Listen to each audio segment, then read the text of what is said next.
Yep, when you're working in a vacuum and you're inside a spacesuit with oxygen, you don't want to cut your glove because then the oxygen will leak out and then you die. So that's a bad day. It's suboptimal.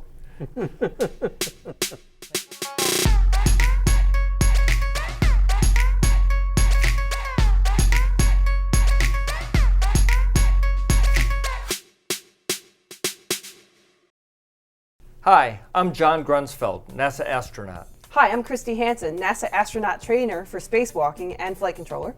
I'm Ed Rezac, EVA engineer for the Hubble Space Telescope project. Now, EVA is an acronym that means extravehicular activity, which is just a fancy way of saying spacewalk.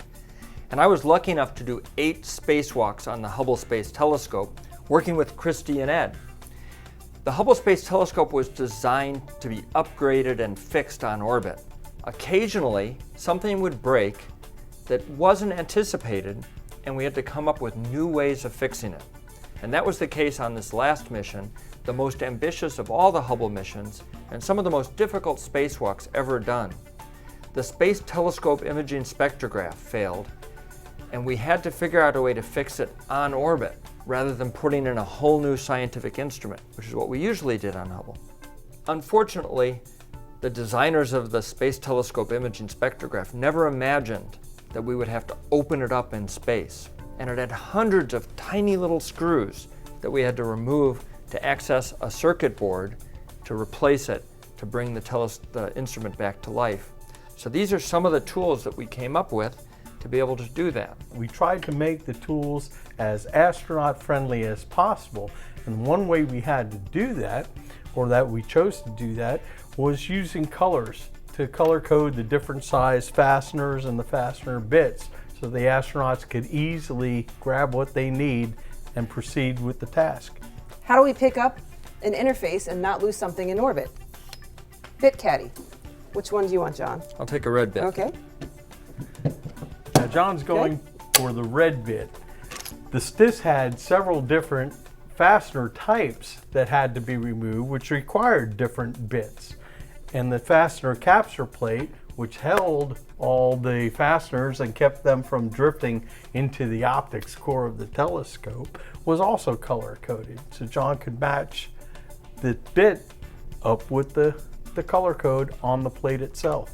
So we installed this Fastener Capture Plate on the front of the STIS, Space Telescope Imaging Spectrograph instrument.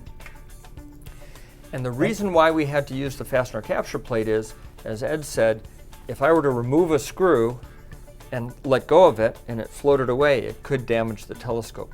So all of the screws were behind this plate. And you had 111 chances to lose screws.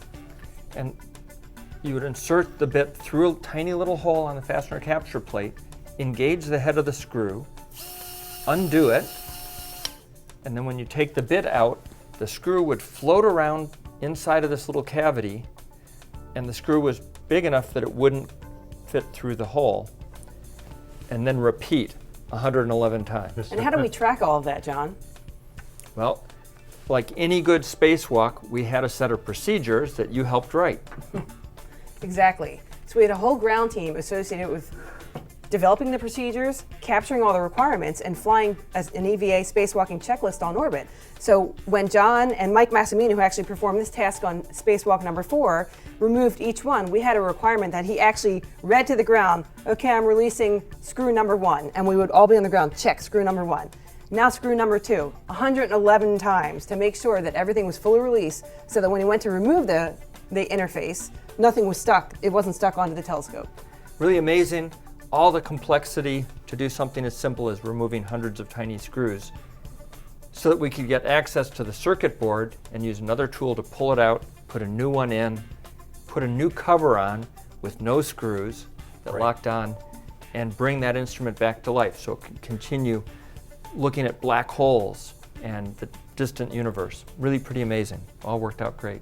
And in addition to what John said, the astronauts had to be trained on stay away from this, don't touch that. They're taking something off and handing it off to another astronaut. They have to make sure that they don't cut gloves in the process of doing those transfers. So all that is designed and trained into the repeated training tasks so they have this muscle memory to be careful every single time. Yep, when you're working in a vacuum and you're inside a spacesuit with oxygen, You don't want to cut your glove because then the oxygen will leak out and then you die. So that's a bad day. It's suboptimal. Thanks for joining us on Hubble Tool Thank you. Time. See ya.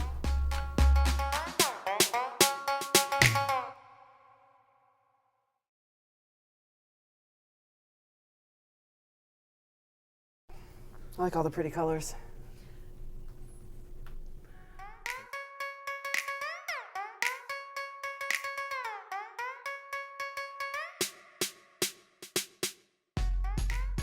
That's pretty stable. That's not bad at all.